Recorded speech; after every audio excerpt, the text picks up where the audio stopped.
안녕하십니까. 이번 시간에 우리는 차가운 머리 그리고 따뜻한 가슴이라는 주제에 대해서 고민해 보고자 합니다.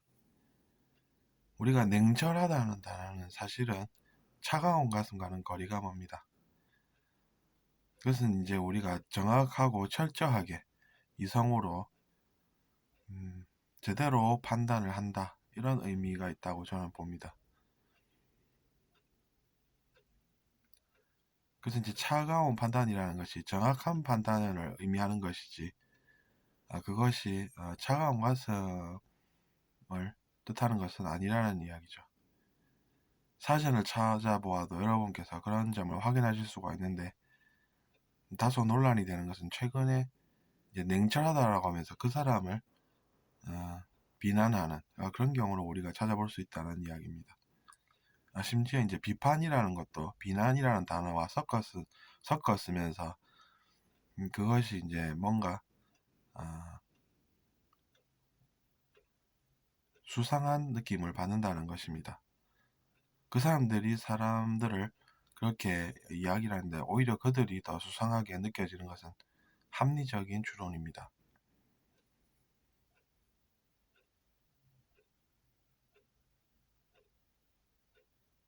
우리가 정확한 판단을 하려면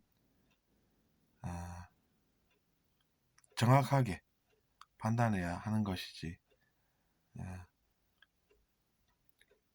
그 사람들을 잘못 판단하고 매도하는 것은 오히려 옳지 않은 그런 점이 있다고 저는 관찰한 것입니다.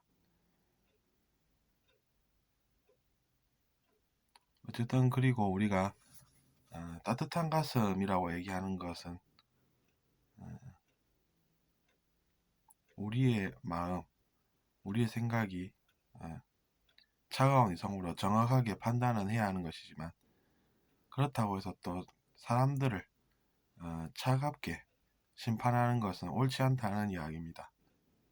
사람들을 심판할 때는 우리는 차가운 가슴으로 심판하게 되면 실수를 하게 된다는 것이죠.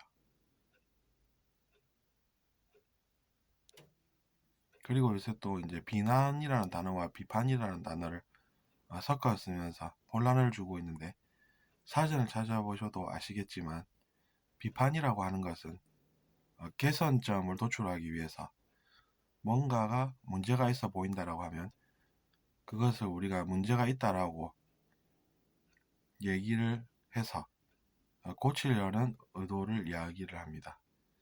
하지만 비난이라고 하는 것은 뜻이 다릅니다. 우리가 예를 들어서 집을 짓고 있는데 하자가 있다고 쳐봅시다. 그러면 그것을 우리가 차가운 이성으로 정확하게 볼 줄 알아야 하고, 제대로 그것을 본 다음에 우리가 집을 잘 지으면 되는 것이지, 그렇다고 해서 이것은 누군가가 잘못을 했으니까 그 사람이 처벌을 받아야 돼, 이런 처벌의 욕구를 드러낸다라고 하면 집을 우리가 잘 짓는 것과는 거리가 먼 이야기가 된다는 이야기입니다.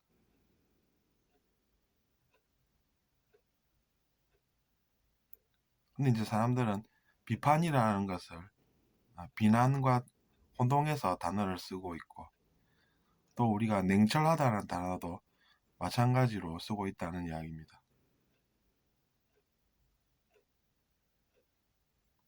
그래서 우리는 사실을 있는 그대로 알고 이야기하면 되는 것인데, 그것을 사람들이 선동하는 경우에 그렇게 단어들을 그렇게 쓴다는 것은 제가 볼 때는 정확하지가 않고, 또 때로는 옳지 않다는 것입니다. 물론 그것이 선동과 전혀 상관이 없다면 우리가 또 문제가 없겠지만, 선동하기 위해서 일부러 그렇게 또 쓴다라고 하면 그것은 엄연한 문제가 됩니다. 그렇기 때문에 우리가 분별을 정확하게 할 줄 알아서 문제를 해결을 해야 하는 것이지 문제를 오히려 만들고 있으면 안 된다라는 뜻입니다.